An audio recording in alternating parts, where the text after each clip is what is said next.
നമസ്കാരം, welcome to നിഷിദാസ് cuisine. എല്ലാവർക്കും സുഖം തന്നെയല്ലേ?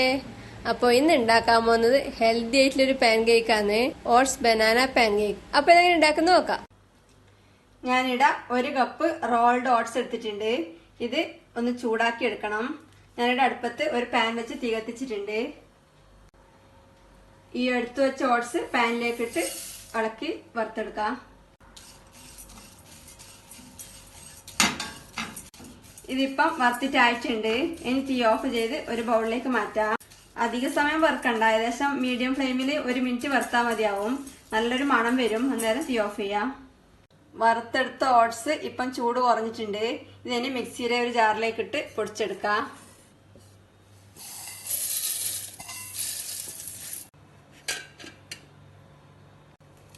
ഓട്സ് നന്നായി പൊടിച്ചെടുത്തിട്ടുണ്ട്. ഇത് വറുത്തെടുക്കാതെ വേണമെങ്കിലും പൊടിച്ചെടുക്കാം. വറുത്തെടുത്ത് പൊടിച്ചെടുക്കുന്നതാണ് ഹെൽത്തി. ഇനി ഇതിലേക്ക് ഒരു പഴം മുറിച്ചിടാം. ഞാനിപ്പോൾ എടുത്തിട്ടുള്ളത് ഒരു റോബസ്റ്റ പഴമാണ്. ഇത് കുറച്ച് വലിയ പഴമാണ്, ചെറിയ പഴമാണ്. 2 എടുക്കാം.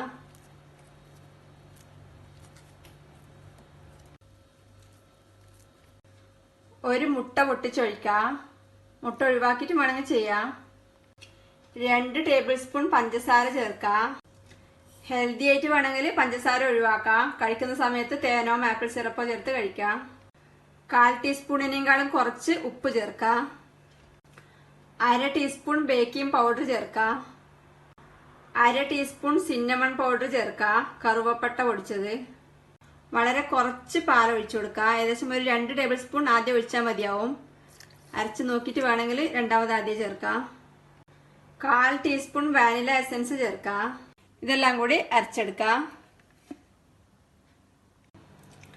എല്ലാം കൂടെ നന്നായി അരച്ചെടുത്തിട്ടുണ്ട്. ഇതിപ്പം പാകത്തിന് കട്ടിക്കായിട്ടുണ്ട്, അതുകൊണ്ട് ഇനി വേറെ പാല് ചേർക്കുന്നില്ല.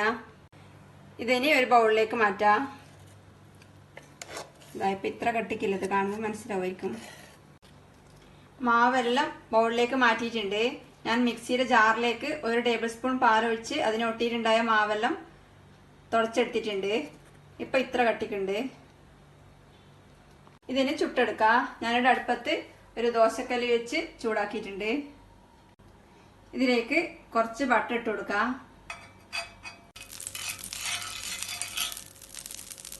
ബട്ടർ ചൂടാവുമ്പം ഈ മാവിൽ നിന്ന് ഒരു തവി കൊണ്ട് കുറച്ച് കോരി ഇതിലേക്ക് ഒഴിക്കാം.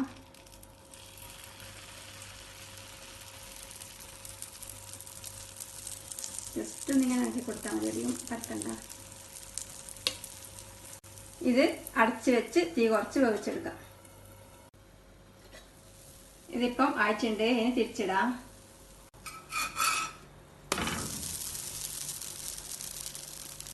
ഇപ്പം മറ്റേ സൈഡും ആയിട്ടുണ്ടാവും. ഇനി പുറത്തേക്ക് എടുക്കാം.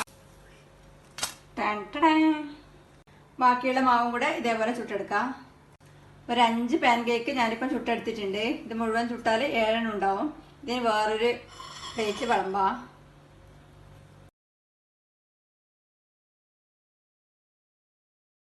പാൻ കേക്ക് എല്ലാം പ്ലേറ്റിൽ സെർവ് ചെയ്തിട്ടുണ്ട്. ഇതിൻ്റെ മേലെ ലേശം തേൻ ഇങ്ങനെ സ്പ്രെഡ് ചെയ്ത് കൊടുക്കാം.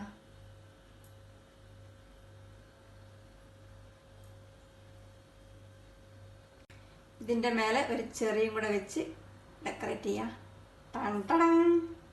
ഉണ്ടാക്കി നോക്കുക. അഭിപ്രായങ്ങളും നിർദ്ദേശങ്ങളും അറിയിക്കുക. സബ്സ്ക്രൈബ് ചെയ്യുക, സപ്പോർട്ട് ചെയ്യുക. താങ്ക്